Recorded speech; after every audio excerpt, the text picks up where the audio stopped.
Hello students, today we will be covering the last topic of this chapter.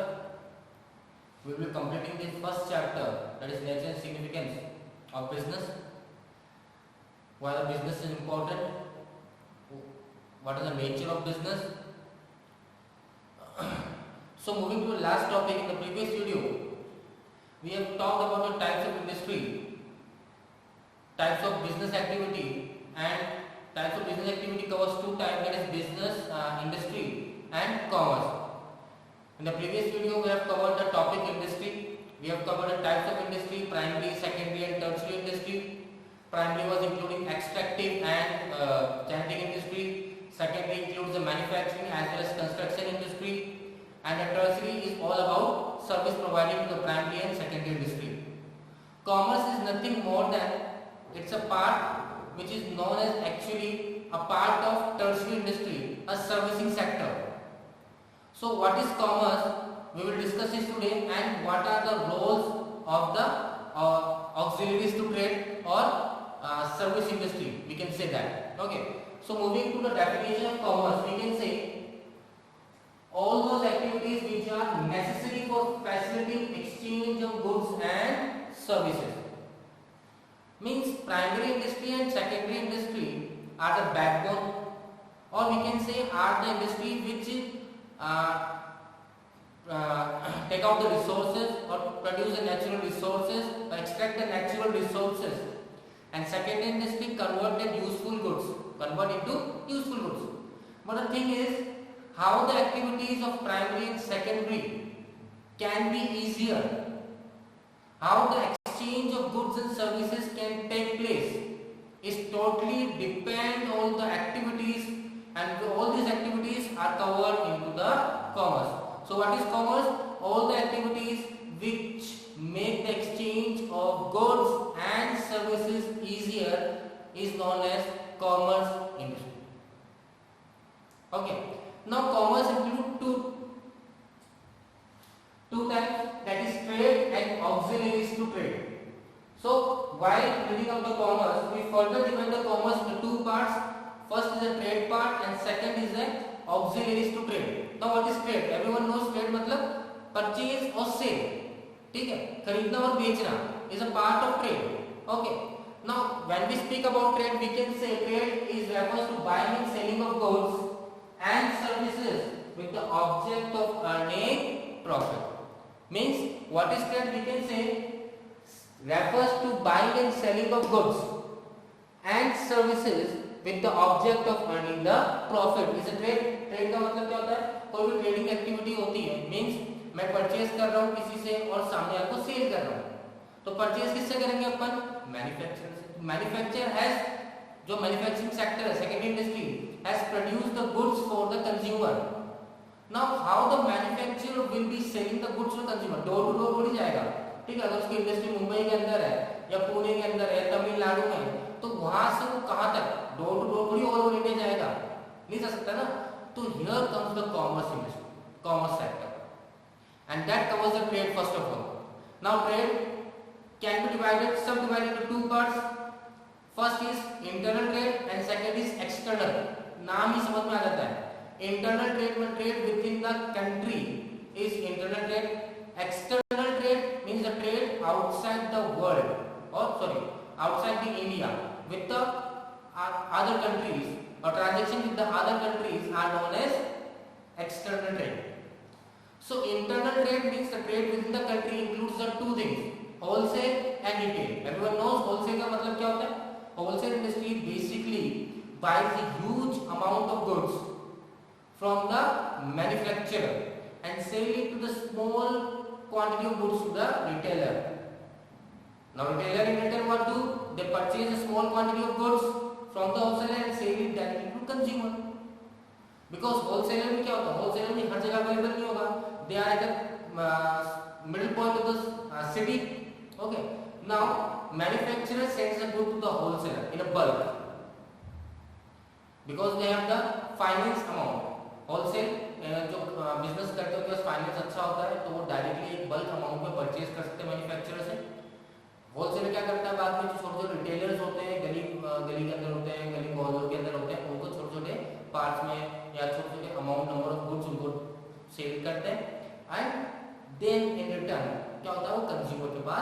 बहुत ज्यादा. So it's a chain. So manufacturer, wholesaler and retailer. How it works? So we says trade it refers to buying and selling of goods and service with the object of earning profit. Types of trade में बात करनी है. Internal trade को लेकर, internal trade the trade within the country. Internal trade has two parts, wholesale trade and retail trade. Everyone knows that what to mean wholesale and now retail trade का मतलब भी समझ में आ गया. अब retail trade को अगर मैं प्रॉपर्ली एक्सप्लेन करूं तो retail trade क्या होते हैं? छोटे से बिजनेस ओपन करके राशन की दुकान वगैरह देखिए जो आप गली के बाहर देखने को मिलते हैं, उनके पास फाइनेंस इतना ज्यादा नहीं होता तो वो बल्क में अमाउंट परचेज नहीं कर सकते. और फॉर कंज्यूमर्स की कन्वीनियंस के लिए, अब कंज्यूमर रोज तो होलसेल के पास जाएगा नहीं, तो सिटी के बीच में वहां जा नहीं सकता, तो क्या होगा फिर? तो वो इजी मूव करे गुड्स, कंज्यूमर के लिए कन्वे हो जाए, कन्वीनियंट हो जाए कि वो उनको ज्यादा दूर नहीं जाना पड़े. इसलिए रिटेल ट्रेड ओपन होते हैं जो छोटे बल्क अमाउंट में नहीं, छोटे छोटे अमाउंट के अंदर गुड्स परचेज करते हैं होलसेलर से और according to requirement of customer in the nearby area उनको गुड्स प्रोवाइड करते हैं. Okay, next external trade. Now what is external trade?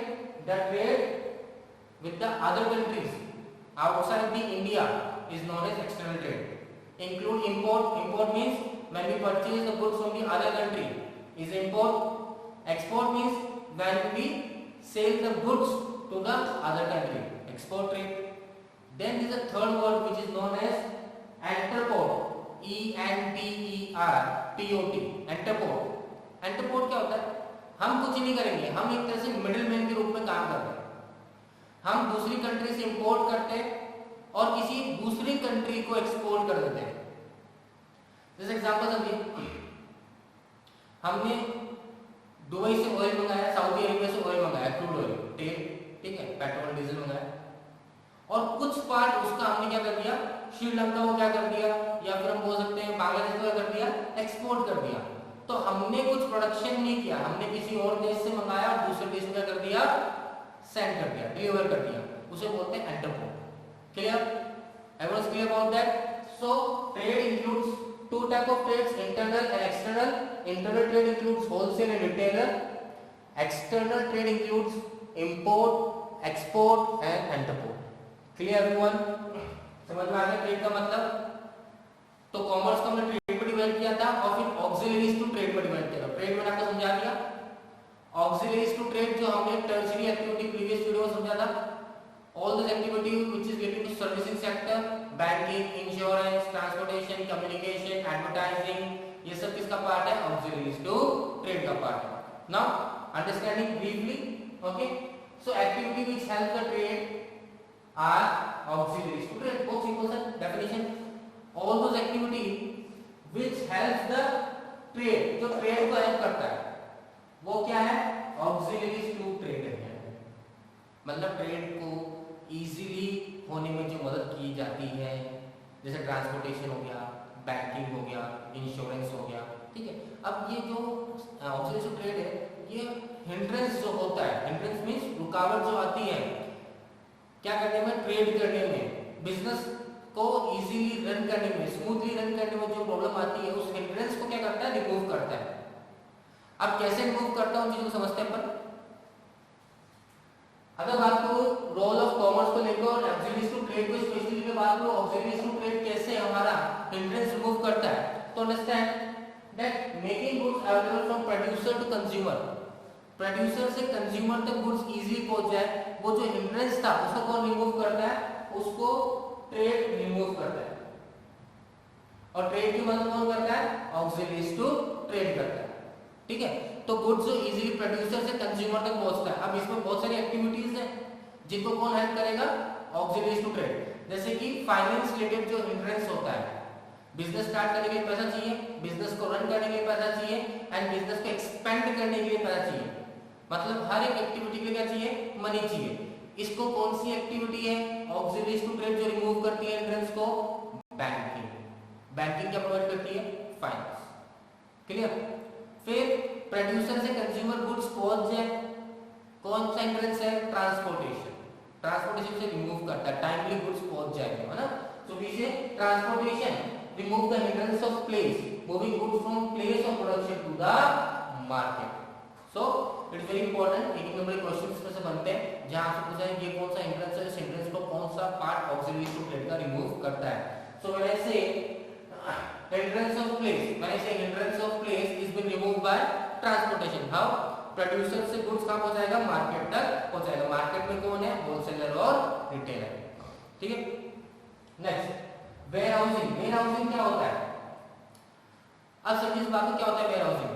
Where housing एक बड़ा सा स्पेस होता है, बहुत बड़ी जगह होती है जहां पे हम स्टॉक ऑफ गुड्स को रखते हैं और जब भी रिक्वायरमेंट होता है हम क्या करते हैं, वहां से गुड्स आसपास के एरिया में या आसपास के सिटीज में डिलीवर कर देते हैं। एग्जाम्पल समझिए, तमिलनाडु में आपका खुद का यूनिट है, मान लीजिए प्रोडक्शन यूनिट है, वहाँ पे मैन्युफैक्चरिंग एक्टिविटी करते हैं, वहाँ पे गुड्स बन गए ना, आपको ऑल ओवर इंडिया गुड्स को करना है, भेजना है। तो अब आप रोज का ट्रांसपोर्टेशन करोगे, रोज क्या आपको जैसे मान लीजिए जयपुर से ऑर्डर आ गया, फिर आपको मुंबई से ऑर्डर आ गया, फिर आपको कोटा से ऑर्डर आ गया, तो आप क्या हर बार माल डिलीवर थोड़ी करते रहेंगे अपन, it will take time, it will be costly effort, ठीक है। The goods of the cost of goods will be higher. So in order to protect the time, कि टाइम वेस्ट नहीं हो, कि ऑर्डर आया उसके बाद 10 दिन लग रहे हैं अपने गुड्स को वहां डिलीवर होने में, देन गुड्स कंज्यूमर के पास पहुंच रहा है। In order to remove this hindrance, what we do, we take 4 reasons or depending on the area which you are covering for the marketing of your goods. हम क्या करते हैं, उन एरियाज के बेसिकली, जैसे कि हम बात करें ऑल ओवर इंडिया है, तो हम नॉर्थ साउथ ईस्ट वेस्ट में क्या कर देंगे, 4 ऐसे ढूंढेंगे जहां हमारा वेयर हाउस ओपन कर देंगे। ओके, वेयर हाउस वहां पे हम क्या करेंगे, गुड्स को स्टॉक रखेंगे। Whenever there is a demand, अगर नॉर्थ में डिमांड तो हम नॉर्थ वाले वेयर हाउस से वहां पे गुड्स पहुंचा देंगे, तो फिर टाइम बच गया। अगर साउथ में डिमांड है तो साउथ में ऑब्वियसली आप तमिलनाडु के अंदर वहां भेज सकते हो। अगर मान लीजिए वेस्ट में है तो वेस्ट के अंदर वहां पे जो आपका क्या है वेयर हाउस है, वहां से आप डिलीवर कर सकते हो। ईस्ट में तो ईस्ट में जो वेयर हाउस है वहां से डिलीवर कर सकते हो। Means there is not every time आपको गुड्स तमिलनाडु से अलग अलग स्टेट्स में पूरा कंज्यूमर को डिलीवर करने की रिक्वायरमेंट नहीं है।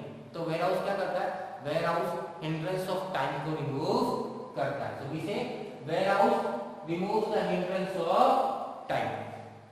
तो गुड्स अवेलेबल करवा देता है, जब रिक्वायर्ड हो तो आपके पास गुड्स हो जाते हैं, तो there is no wastage of time और there is no wastage of peoples को वेट नहीं करना पड़ता, कंज्यूमर को भी एक दिन पहले जाके ऑर्डर दे के आओ फिर आएगा आपके पास, नहीं। ओके, इस तरह से बात करते हैं कम्युनिकेशंस को। अगर बात करें इंश्योरेंस को लेकर, इंश्योरेंस क्या करता है, प्रीवियस वीडियो में बात की, insurance always minimize the risk. क्या करता है, रिस्क को मिनिमाइज करता है। मींस आग लग गई, आग लगने से आपका स्टॉक जल जाएगा, तो उस समय जितना स्टॉक में आपका पैसा लगा हो वो पैसा क्या हो जाएगा, वेस्ट, लॉस हो जाएगा। उस लॉस को रिकवर करने के लिए कौन हेल्प करता है आपको, इंश्योरेंस। इंश्योरेंस क्या करता है, आपको क्लेम देता है, तो आपकी रिस्क क्या होती है, मिनिमाइज होती है। तो हिंड्रेंस ऑफ रिस्क को कौन रिमूव करता है, इंश्योरेंस कंपनी रिमूव करती है। And the last one, advertising के बारे में बात करें। एडवर्टाइजिंग क्यों यूजफुल है, ऑक्सिलरीज टू ट्रेड क्यों काम करते हैं एडवर्टाइजिंग को। एडवर्टाइजिंग इसलिए करते हैं because the information related to the products are provided to the consumer at their own place. जो हम टीवी में देखते हैं, न्यूज़पेपर में देखते हैं, रेडियो में सुनते हैं, वो इन्फॉर्मेशन दे रहा है, इस तरह का नया प्रोडक्ट आ रहा है मार्केट में, you should purchase, this are the quality of the product, it will be helpful for you in this many ways वगैरह वगैरह, and what will the price, what will the discount offer, this are things. So advertising is more important in order to launch a product. जब product launch होता है तो जब तक customer को उस प्रोडक्ट की इन्फॉर्मेशन नहीं, तो कस्टमर कैसे परचेज करेगा। सो एडवर्टाइजमेंट क्या करता है, जो इन्फॉर्मेशन, जो हिंड्रेंस ऑफ इन्फॉर्मेशन है उसको रिमूव करता है। Clear everyone. So what are the role of auxiliaries to trade, what is the role of commerce, we can say the same manner। commerce क्या होता है, commerce को दो हिस्सों में तोड़ते हैं, trade और auxiliaries to trade। with this we have completed the first chapter, total 5 videos, 5 lectures are done on the first chapter, notes has been provided to you, worksheet will be given to you on a regular basis।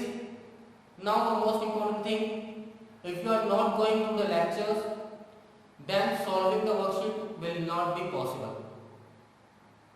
आप worksheet को solve नहीं कर पाओगे अगर आपने lectures को नहीं सुना या आपने नोट्स को नहीं देखा, तो worksheet will never be solve out. और आप उससे उस बेसिस पर क्वेश्चन पूछोगे तो you will be only making fool of yourself.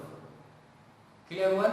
So first chapter के सारे वीडियोस आपके पास अपलोड हो चुके हैं, उनको अगर आपको प्रॉब्लम है तो वापस वीडियोस पर जाइए।